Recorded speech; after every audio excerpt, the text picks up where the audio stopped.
Welcome to Tuesday's Tips with Sew Very Easy. My name is Laura, and today I want to talk about folding your fabric to keep it stored until you have time to get to it. Just finished buying this fabric. It's from Northcott. It's called Enchanted. It's very pretty. I can't wait to start it. However, I know I'm not going to be able to start this project right away, so I will need to store it. There's a couple of ways you can store it, but this is the way I enjoy doing my fabric. I actually fold them so that they're the same width all the way along, and they will actually sit on my shelf that way. I keep them all in the same package. This is the fabric I'm going to need for this one project. As a matter of fact, in here I actually have the pattern, so it's all together. How do I get the bundle to look like this? It's really easy. You could do this with any size fabric, and it all takes one ruler. So you need to decide, first of all, what size ruler are you going to use? I like the long rulers. I like a 6-inch ruler because it actually equals up properly in my shelf. You could use a 6.5. So this is a 6 by 24. I have my folded edge here and my cut edge here. And I'm just going to take the ruler and I'm going to place it on top of my fabric, and I'm going to actually just roll this fabric with the ruler. Take the ruler out and fold it in half. So then I will do that to the next piece. And I will continually to do that with all of the pieces of fabric I have, even the long ones. I'm going to put it here.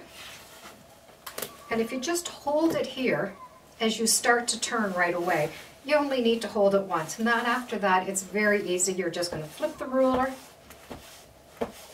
And I come to the end. And I like to fold it where the edge is here, so it just keeps the edges tucked in. And I do this. Now I'm going to do that with all of this fabric, and then I will probably tie it together. I could tie it together with a piece of ribbon, a shoelace, whatever you can, and then I'll put the pattern in with this. So having it all bundled like this, it has a tendency for me not to steal the fabric from this project to go with another project. So when I do get to it, I know that all the fabric is there. I even do the same thing with my backing fabrics, and even fabrics that don't go with other projects. Just because sometimes I find a fabric and I have to have it and it doesn't go with anything, but it'll go with my stash.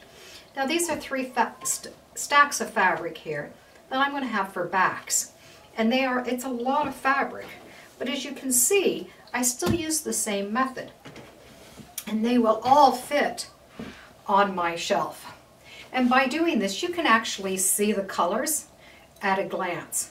So even if you didn't want to do this with all of your patterns that you're going to keep together, I do this in my colors. So I'll have a whole stack of purples and I'll have a whole stack of reds, and that way I'm able to see at a glance what fabric I do have.